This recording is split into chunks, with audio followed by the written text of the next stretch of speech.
Have you ever felt exhausted from forced smiles and superficial conversations at social gatherings? Have you ever experienced loneliness among acquaintances but found genuine warmth in a stranger's advice? Welcome back to the channel. Today, we explore the highest realm of social interaction, the ability to make others feel comfortable while preserving your own freedom. Many believe social skills mean controlling others' emotions, but truly advanced individuals abandon people-pleasing and instead seek low-effort, high-quality connections. They may not appear at every event or be masters of small talk, yet they remain remembered and trusted when it matters most. They do not intrude, yet they are never forgotten. This quality is often called social grace. It reflects how you perceive boundaries in relationships and manage two key dimensions: interpersonal distance and your own comfort. When I first entered society, I chased connections by attending endless dinners, joining various groups, and leaving business cards everywhere. I thought the more contacts, the better.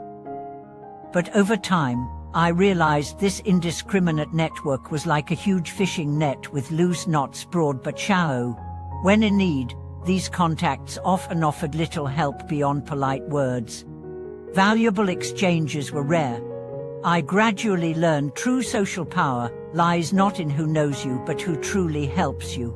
Adult social skills depend on building mutually beneficial, long-term networks based on stable selfhood, valuable contributions, and gentle boundaries. Let's first discuss making others comfortable. A comfortable person is not necessarily sweet-talking but emotionally steady with clear boundaries. We all know those who are too familiar, too quickly scrolling your social feed, asking about salary, adding you to groups, or exploiting connections. This shows boundary lack. True social grace means not disturbing is respect, giving others ample space while extending kindness.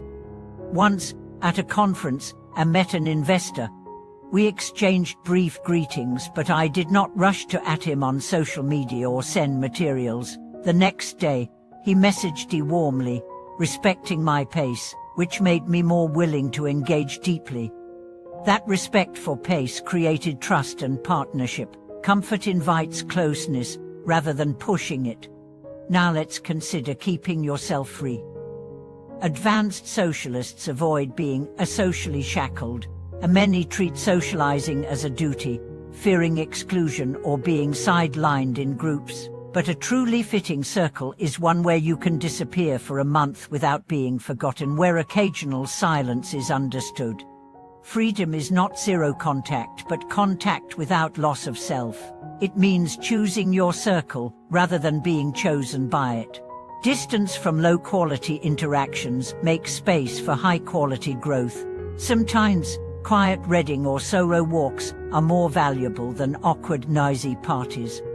Another key is establishing long-term value in relationships. This is not about immediate profits but whether others continue to trust and rely on you over years. A friend in advertising avoids aggressive sales, offering help only when needed. He calls himself a breach, saying genuine problem solving ensures lasting value. Top social logic is building trust without selfishness. Trust is not verbalized but shown through consistency, transparency, and alignment in countless details. It is an internal order. You are calm, unhurried, present. You neither fabricate personas nor breed anxiety but provide strength. This presence offers true comfort. If comfort is social temperament and freedom is social confidence, long-term trust is social power, all rooted in a stable core self.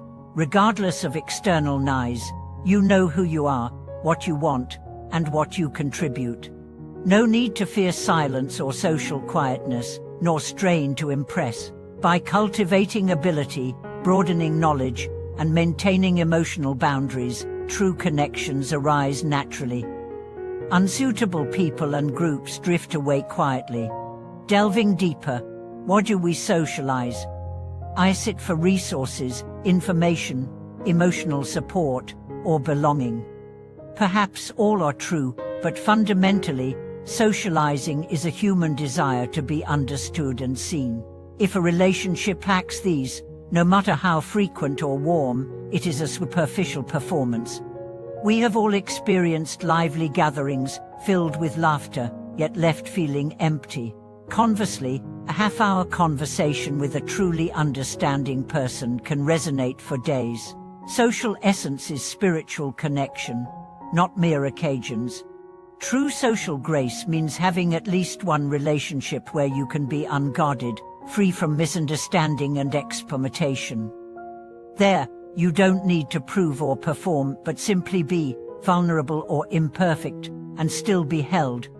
Building such relationships takes time and calibration of your energy, neither excessive nor stingy, neither overexposing emotions or suppressing truths.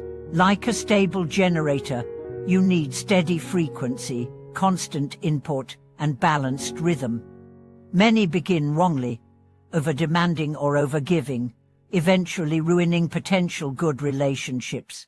In sum, advanced social interaction is about making others feel at ease while keeping your own freedom and establishing enduring trust. This arises from a core stability of self amid chaos. Thank you for joining me in exploring this vital topic. Please share your insights and experiences below. Don't forget to like and subscribe to support the channel. Thank you for watching this video. Let's continue evolving toward authentic, freeing social grace.